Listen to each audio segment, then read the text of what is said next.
অস্ত্র চলে না কেন? 24-এর নাকি অস্ত্র লুট করা, তাকে ধরে না কেন? পাটোয়ারিকে ধরা উচিত। এই অস্ত্র 24-এর অস্ত্র গেছে কোথায় সে যে বলছে, তাকে ধরে গ্রেপ্তার করে না কেন? এটা তো ফৌজদারি অপরাধ, সে বলছে। তারপরে সে জীবনে দেখে দিবে, আবার 5 বছর সময় দিছে। আরে 5 বছর, তাই সরকার 5 বছর আছে।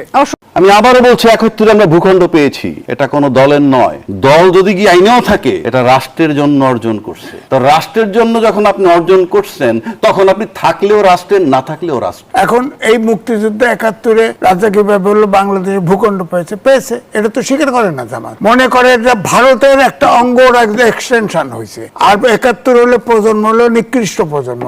তখন বলে, তখন তো আমাকে বলতেই হবে যে জামাত পাকিস্তানের সহযোগী সদস্য ছিল। তারা রাষ্ট্রীয়ভাবে আপনার তাদের রাজনৈতিক সিদ্ধান্ত নিয়ে আপনার পাকিস্তান হানাদার বাহিনীকে সহযোগিতা করেছে। আমি আমার কথা বলবো, আমি নিজে মুক্তিযোদ্ধা ছিলাম। আমি বলতেছি যে মুক্তিযুদ্ধের উপরে কেউ কটাক্ষ করলে আমার কাছে মনে হয় আবার আমি অস্ত্র ধরি। তাহলে জুলাইয়ের কৃতিত্ব তাদের নেওয়া উচিত না? তো বিএনপি তো বলছে যে জুলাই তারা করেছে, এবং এমনও বলছে যে আমরা যদি নির্বাচনে না যেতাম তাহলে হয়তো জুলাই হতো না। তাহলে জুলাই আপনারা করলেন কেন? আমি কৃতিত্বের প্রশ্নে বলছি। আমরা আনুষ্ঠানিকভাবে দেখেছি যে জুলাইয়ের দায়িত্ব বা জুলাইয়ের কৃতিত্ব তারা নিচ্ছেন। পাশাপাশি জুলাই যখন চলমান, তখন তাদের দায়িত্বশীল ব্যক্তিরা বলছেন আমরা এর ভিতরে নাই। দুটো কথাই কিন্তু আছে। তাহলে আপনারা জুলাই করলেন কেন? 29 পর্যন্ত অপেক্ষা করতেন। 5 মাস পরে শাহাবুদ্দিন কি বা বিদায় দেওয়া লাগলো কেন? আপনি কবর দেন কিভাবে একটা ইতিহাস? আজকে নাসির ভাই একটা বয়স পার হয়ে আসছে, আজিজ ভাই একটা বয়স পার হয়ে আসছে, আমি একটা বয়স পার হয়ে আসছি। আপনি বলেন তো কে কার ইতিহাস ভুলছেন? কি আলাপ এগুলো? আমি আবারও বলছি, 71 আমরা ভূখণ্ড পেয়েছি, এটা কোনো দলের নয়। দল যদি কি আইনেও থাকে, এটা রাষ্ট্রের জন্য অর্জন করছে। তো রাষ্ট্রের জন্য যখন আপনি অর্জন করছেন, তখন আপনি থাকলেও রাষ্ট্রের, না থাকলেও রাষ্ট্রের। কিন্তু স্বাধীনতা 53-54 বছর পর, এই ভূখণ্ড যখন স্বাধীন হওয়ার পর থেকে একটা পরিবার বা একটা দল দখল করে রাখছে একচ্ছত্রভাবে। বড় বড় আর্মি অফিসার আয়নাঘরে ছিল, নির্বিকার বাকি আর্মি অফিসাররা ক্যান্টনমেন্টে বসে তাকায় তাকায় দেখছিল। যেটা স্টাবলিশ করে দেশের সার্বভৌমত্ব ছিল না। কারণ যুদ্ধবিহীন অবস্থায় যদি 57 জন অফিসার মারা যায়, আমার চেয়ে নাসির ভাই ভালো বলবেন, আর অন্য অফিসাররা যখন তাকায় তাকায় দেখে, তখন বুঝতে হবে যে আপনার সার্বভৌমত্ব ছিল না। সেই সার্বভৌমত্ব ফেরত আনছে জুলাইয়ের 24-এ। কিন্তু জুলাইয়ের রাজনীতি কোনোভাবে 71-কে আড়াল করছে কিনা যারা বলে তাদের ভিতরে এগুলো একটা কালার। কারণ কি জানেন, এই ভূখণ্ড আপনি যেভাবে দখল করেছিলেন স্বাধীনতার পর একটা পরিবার, সেই ভূখণ্ডকে আমরা সেই দখল থেকে মুক্ত করেছি। 71-এর যুদ্ধে যে ভূখণ্ডটা পেয়েছি, সেই মুক্তিযুদ্ধের চেতনার নামে ওই পরিবারটা কাল কাল করে দখল করে রাখছে। সেখান থেকে তাদেরকে সরায় দেওয়া হয়েছে। আপনার সম্পত্তি যদি আপনি উদ্ধার করেন, তাতে কি হবে? আপনার ইতিহাস নষ্ট হয়ে যাবে। এই বাংলাদেশের সম্পত্তি একটা দল মুক্তিযুদ্ধের চেতনার নামে দখল করে রাখছিল, সেটাকে উদ্ধার করছে।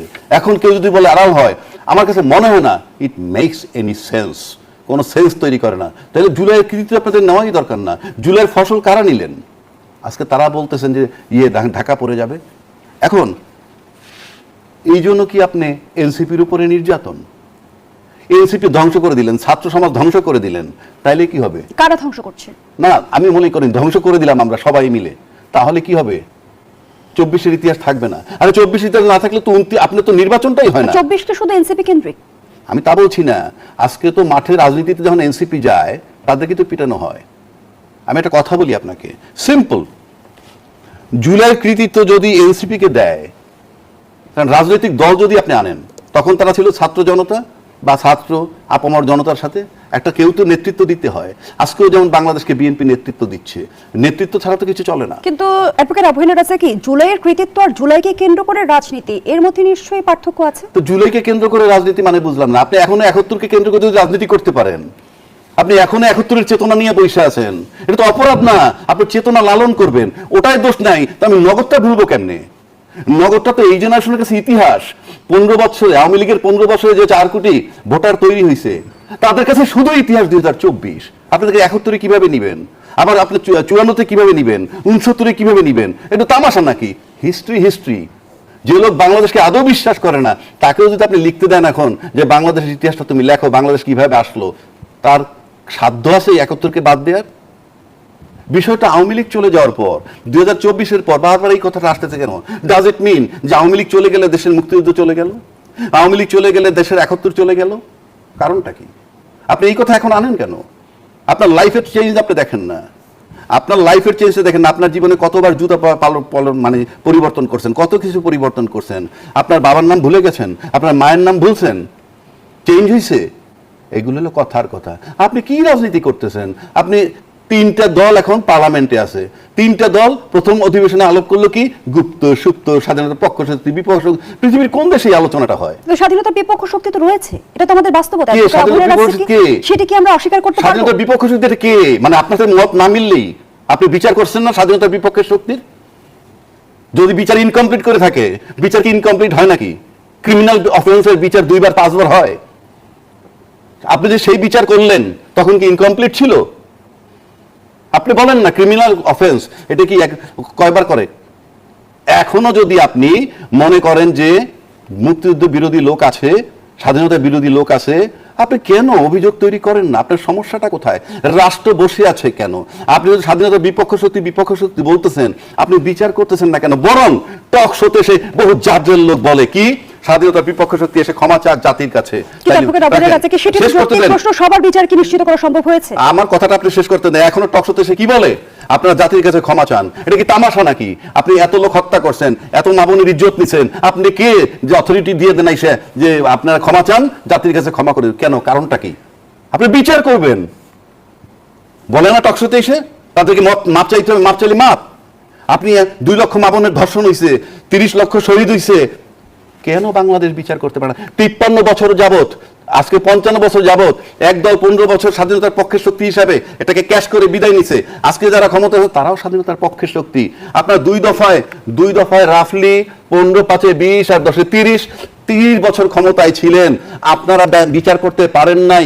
Gate lost. এই কমপ্লেইনটা কি আপনাদের জেনুইন কমপ্লেইন না political complain? If it is a political complain, get lost, and if it is a genuine complain, কালকে থেকে ট্রায়াল শুরু করেন। নাইলে কথা বলেন কেন? এটা কি রাজনীতি? এটা কি তামাশা? এটা রাষ্ট্র। জনাব এম এ আজিজ, এই যে বলা হচ্ছে 71-কে ভুলিয়ে দেওয়ার রাজনীতি, কাদের ইঙ্গিত করে এই বক্তব্য দিলেন মির্জা ফখরুল ইসলাম আলমগীর? ধন্যবাদ আপনাকে, সহ আলোচক, বিজ্ঞ সহ আলোচক এবং দর্শক শ্রোতা। দেখেন, এটা জামাতকে উল্লেখ করেছে। জামাত এখন সক্রিয়, রাজনীতিতে সক্রিয়, এবং তারা তো বলে 71-এর প্রজন্ম নিকৃষ্ট প্রজন্ম। তখন তো প্রশ্ন আসে, এবং তারা স্বাধীনতা যুদ্ধ মানে না। তারা বলে এটা পাকিস্তান ভাগ করে দিয়েছে, ভারত এটাকে স্বাধীন করে দিয়েছে। আপনি বলেন তো দেখি, 25শে মার্চ যখন ক্র্যাকডাউন হলো, 2 তারিখ পর্যন্ত কে যুদ্ধ করেছে? 3 তারিখে যখন পাকিস্তানি হানাদার বাহিনী যখন ভারতে আক্রমণ করলো, তখন 3 তারিখ থেকে মুক্তিযোদ্ধাদের সাথে ভারতের যুক্ত হলো। তারপর হলো তাকে বলা হয় মিত্র বাহিনী বলা হয়। তো আপনার 2 তারিখ পর্যন্ত কে যুদ্ধ করেছে? মুক্তিযোদ্ধা। এখন এই মুক্তিযুদ্ধ 71-এ রাজাকিভাবে হলো বাংলাদেশের ভূখণ্ড পেয়েছে, এটা তো স্বীকার করে না জামাত। মনে করে যে ভারতের একটা অঙ্গ এক্সটেনশন হয়েছে, আর 71 হলে প্রজন্ম হলো নিকৃষ্ট প্রজন্ম। তখন বলে, তখন তো আমাকে বলতেই হবে যে জামাত পাকিস্তানের সহযোগী সদস্য ছিল। তারা রাষ্ট্রীয়ভাবে আপনার তাদের রাজনৈতিক সিদ্ধান্ত নিয়ে আপনার পাকিস্তান হানাদার বাহিনীকে সহযোগিতা করেছে। তখন 3টে দল সহযোগিতা করেছে, একটা জামাত, একটা হলো নিজামে ইসলাম, আর একটা মুসলিম লীগ খয়রুদ্দিন। তখন অবশ্য জামাত দুর্বল ছিল, ঠিক।